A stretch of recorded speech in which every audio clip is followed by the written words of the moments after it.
На денешната седница на Советот на општина Кочани е донесен новиот генерален урбанистички план за град Кочани за планскиот период од 2013 до 2023 година. По завршувањето на седницата, градоначалникот на општина Кочани Ратко Димитровски истакна дека ова е еден значаен чекор за планирањето на развојот на Кочани за планскиот период од 10 години. Општина Кочани водеше постапка за донесување на нов генерален урбанистички план од октомври 2013 година и со задоволство можам да соопштам дека за него е добиена согласност од Министерството за транспорт и врски и денес е донесен на Советот на општина Кочани.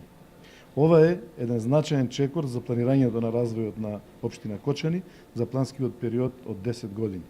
Последниот генерален урбанистички план е донесен во 1999 година.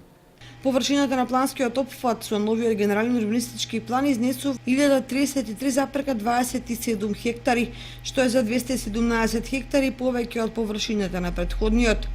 Во новиот плански опфат имаме проширување во јужниот дел од градот на локалитетите Средорек, Слатина и Полјаница, се до магистралниот пат А3, односно за обиколницата, проширување наменети за лесна и на загадувачка индустрија, големи трговски единици, инфраструктура за железничка станица, простори за спортска сала, хотелски комплекси и домување.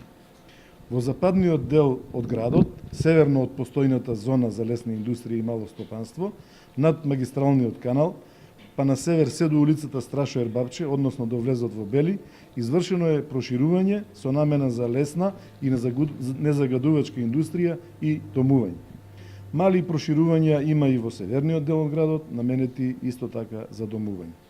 Со овој ГУП се планирани 19 градски четврти и понатамошна разработка преку детални урбанистички планови во градот ќе биде по тие градски четврти. Придобивките од новиот генерален урбанистички план се посебно значени, затоа што ќе се овозможи по квалитетен економски развој со новопланираните површини за индустрија, трговски комплекси и со новите сообраќајни врски.